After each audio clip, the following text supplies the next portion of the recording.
there was this young driver back then by the name of Darrell Waltrip, and from what I understand, he didn't exactly get along with Cale too well. And if Cale didn't like him, I'm assuming that Cale's team didn't like him. What was the team viewpoint on Darrell Waltrip in the late 1970s? I can say this here. You can say it. He was nothing but a smart ass. I mean, Darrell? That's all it was. That's all he was. It was a smart ass. Yeah. And it's like, for example, he was supposedly, quote unquote, the king of Nashville. He was the king of this and the king of every short track. I'm the best there ever was. I mean, if you don't believe me, you can read it right here in the Grand National Scene. He could talk some smack. But because of that, I think he motivated us to make sure he didn't. And the one year, I remember it was a year, I think it was 78. I could be wrong on the year, but I'm pretty sure it was 78 because that's when Herb Nabb had left and he'd gone to work for Harry Ranier, and Lenny Pond was the driver at the time. Lenny went to Nashville, sat on the pole. We sat outside pole. They dropped the green flag. Lenny never led a lap that night.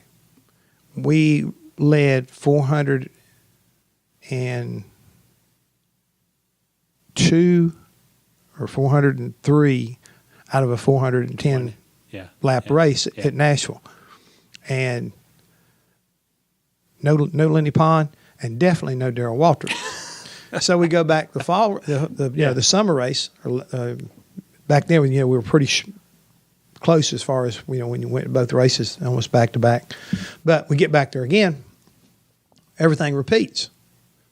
We wound up Lenny Pond on the pole. We wound up being outside. We take off this time, and I think we led 408 or 410 out of the 420 laps that you're up there with. My point about the smart-ass being as Darrell was, we were down in the garage area, and pretty much everybody ran the same cars. You only had a speedway car and a short track car. Well, he said, "You boys can't do that again. We're getting ready to show you something. We got us a brand new piece here, and we're getting ready to put it on you. I mean, just remember that right now."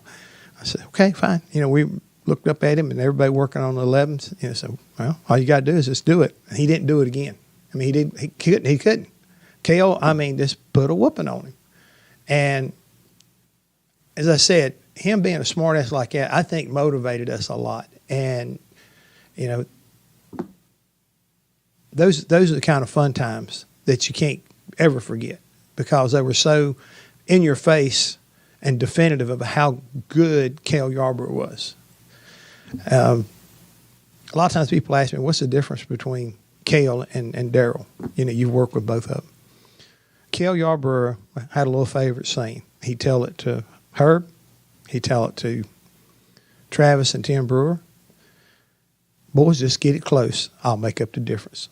I mean, that man, I call him short man, but that son gun, he was a bull in a china shop when it come to driving a race car. That thing may have been a beast to handle, but he'd figure out some way to get it up front and be in contention for the win.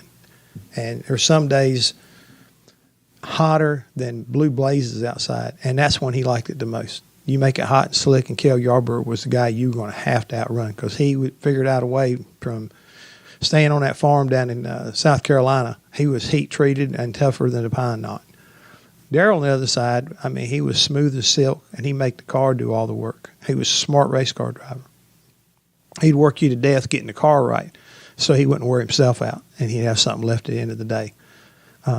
Privileged to have worked for both of them because of what I was, again, able to understand and develop an understanding for what drivers need. And sometimes when they need something, it's because they're looking at it at a different perspective and figuring out how to understand drivers' lingo and watching the car and watching what they're doing and try to give what they need.